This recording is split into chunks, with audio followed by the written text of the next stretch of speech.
अस्सलाम वालेकुम व्यूवर्स, कैसे हैं आप सब लोग। उम्मीद है आप सब खैरियत से होंगे। आज की अच्छी बात के साथ आपकी आयशा आप भी आपकी खिदमत में हाजिर हो चुकी हैं। आज का जो मेरा टॉपिक है वो है नमाज की शान। नमाज के बारे में बताते हुए चलूँ आपको कि नमाज हमारे लिए कितनी ज़रूरी है, ये आज मैं आपसे डिस्कस करूँगी। इसलिए हम सब मुसलमानों को चाहिए कि हम सबसे पहले अपनी नमाज का ख्याल रखें कि 5 वक्त की नमाज हमारे लिए बहुत ज़रूरी है और हमने इसको हर हाल में हर काम को वाइंड अप करके लाजमी पढ़ना है, क्योंकि नमाज का जब टाइम होता है और अगर हम अपने कामों में बिज़ी होते हैं तो उस कामों से कोई भी हमें नफ़ा नहीं हो सकता जब तक मेरा अल्लाह ना चाहे। इसलिए हमें नमाज पे फुल अपना फोकस रखना चाहिए और एक भी नमाज नहीं मिस करनी चाहिए। नमाज की शान मैं आपको बताती हुई चलूँ कि नमाज के बारे में अल्लाह ताला ने क्या फरमाया है कि जब तुम नमाज के लिए खड़े हो जाते हो ना तो आसमान तक रहमत इलाही घटा बनकर छा जाती है। फरिश्ते तेरे चेहरे की तरफ जमा हो जाते हैं। एक फरिश्ता पुकारता है कि ए नमाजी, अगर तू देख ले कि तेरे सामने कौन है तो तू किस से बात कर रहा है, तो अल्लाह की कसम तू क़यामत तक सलाम ना फेरे। अल्लाह हम सबको 5 वक्त का नमाजी बनाए, ये बहुत ज़रूरी है हम सब के लिए। तो इसलिए यहाँ पे मैं आपको एक और प्यारे नबी हज़रत मोहम्मद मुस्तफ़ा सल्लल्लाहु अलैहि वसल्लम की हदीस सुनाती हुई चलूँ। प्यारे नबी ने फरमाया कि जब आप लोग वज़ू करने के लिए खड़े हो जाएं और वज़ू से पहले नमाज पढ़ने के लिए वज़ू एक अहम जुज़ है, और जब तक हम वज़ू नहीं करेंगे हमारी नमाज नहीं होगी। और वज़ू करने का भी तरीका है एक, तो वो कौन सा तरीका है वो मैं बताती हुई चलूँ कि वज़ू करने जब भी आप खड़े हों बिस्मिल्लाह पढ़कर वज़ू करना स्टार्ट करें, और वज़ू करने से पहले आपने कलमा मस्ट पढ़ना है। और जो इंसान वज़ू करने से पहले कलमा पढ़ता है जब तक वो वज़ू बना रहा होता है तो अल्लाह ताला अपना फरिश्ता उस पर मुकर्रर कर देता है। जब तक वो वज़ू बनाता है तब तक वो फरिश्ता उसके की नेकियां भी लिख रहा होता है कलमे की, तो उसकी तरफ से कलमे का विर्द भी कंटिन्यू रखता है। तो इससे क्या होता है कि आपकी नेकियों में इजाफ़ा होता है।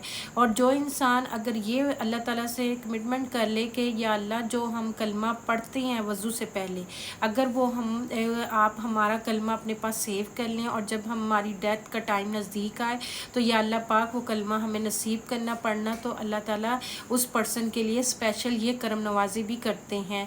तो इससे क्या होता है हमें कि भी हम अपने यानी कि जब हमारी मौत का वक्त करीब आता है तो कलमा खुद ब खुद हमारी ज़ुबान से जारी हो जाता है। इसका ये पढ़ने का ये भी फ़ायदा है। 2 फ़ायदे मैंने बताए हैं। एक तो आप जब कलमा पढ़ना स्टार्ट करते हैं वज़ू से पहले, तो जब तक आप वज़ू बना रहे होते हैं तो कलमे का एक फरिश्ता उस पर मुकर्रर हो जाता है जो आपकी तरफ से कलमे का विर्द करता रहता है, और उस कलमे की वजह से आपकी नेकियों में इजाफ़ा होता है।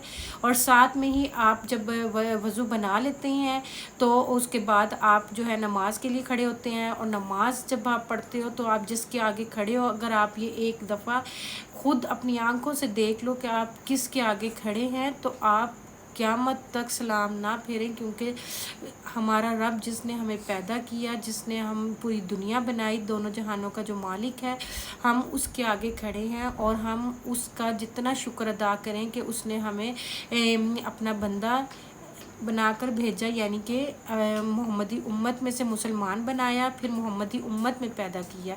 हमारी इस उम्मत का जो है ना हम मुसलमान होने का 2 फ़ायदे हैं। एक तो हम मुसलमान हैं और दूसरा हम मोहम्मदी उम्मत में से हैं, ठीक है। और हमारे लिए नमाज जो है बहुत ज़्यादा ज़रूरी है, इसलिए हमें नमाज पाबंदी से पढ़नी चाहिए।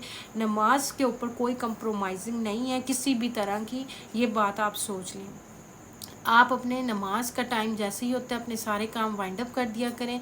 सबसे पहले नमाज पढ़ा करें, फिर उसके बाद अपने काम कंटिन्यू करें। उसमें अल्लाह ताला खैर भी देंगे, आपको बरकत भी देंगे और आपको उससे ज़्यादा से ज़्यादा फ़ायदा भी मिलेगा, ठीक है ना। उम्मीद है कि आपको मेरा आज का टॉपिक अच्छा लगा होगा। नमाज जो है वो दीन का स्तून भी है, और हमने जो है हमारे लिए कितनी ज़रूरी है वो भी मैंने आपसे शेयर किया है। उम्मीद है कि आप लोगों को मेरी ये बातें अच्छी लगती होंगी। अगर अच्छी लगी हैं तो मेरे चैनल को सब्सक्राइब भी कीजिएगा, लाइक भी कीजिएगा और शेयर भी मेरी वीडियोस को किया करें, ताकि ज़्यादा से ज़्यादा व्यूज़ मुझे मिलें और मेरा चैनल मोनेटाइज भी हो जाए। आप लोग तो को पता है कि भी हर इंसान मेहनत कर रहा है, और एक वीडियो बनाने के लिए किसी भी पर्सन को कितनी मेहनत करनी पड़ती है ये सब आपको पता है, ठीक है। इसके साथ ही मैं इजाज़त चाहती हूँ। अल्लाह हाफिज़।